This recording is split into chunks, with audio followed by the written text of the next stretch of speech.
CL Kinnan here from Fiction Atlas Press, bringing you another indie connection. Today I'm going to be telling you about some indie books that you might enjoy if you're a fan of Brave New World by Aldous Huxley. The first book I have for you is called Our Dried Voices by Greg Hickey. In 2153, cancer was cured. In 2189, AIDS.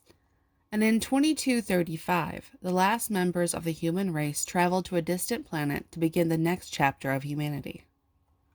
Several hundred years after their arrival, the remainder of humanity lives in a utopian colony in which every want is satisfied automatically, and there is no need for human labor, struggle, or thought.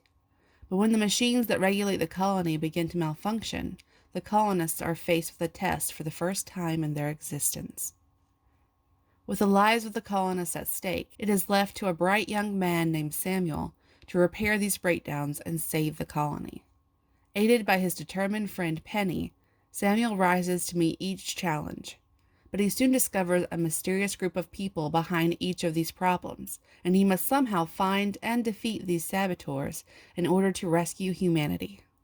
The second book I have for you is called Busy Skies, The Council Dissolution by Ivan Svogor. In a not-so-distant future, humans have developed an incredible civilization. This came with the price of several economic meltdowns, many wars, and even genetic modifications. However, now a peaceful race slowly start colonizing near-Earth planets, moons, and space stations. Jess Winson is a chemist who is invited to the Antarctic Research Facility to work on the Rock, an interesting asteroid that has been discovered and suspected to hold a key to silicon-based life. She will quickly learn that the image of the perfect civilization is very fragile. She will embark on an adventure of her life that will shake the very foundations of today's society to its very core. The third book I have for you is called Athena's Choice by Adam Boostrom. What if a viral pandemic put women in charge of the planet? Athena Vosh lives just like any other teenager from the year 2099.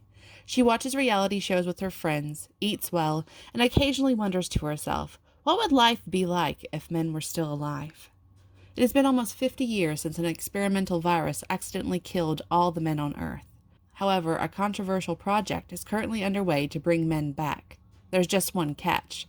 The project has been sabotaged. So begins Athena's choice.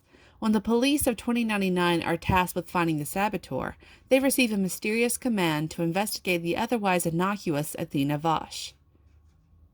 After it becomes clear that the young girl might know more than she lets on, Athena is brought in to participate in the official investigation.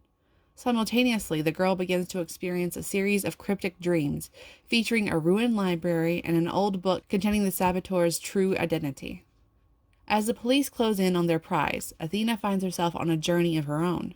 Her clue-filled dreams and incorruptible spirit brings her face to face with a pair of forgotten truths about happiness and gender.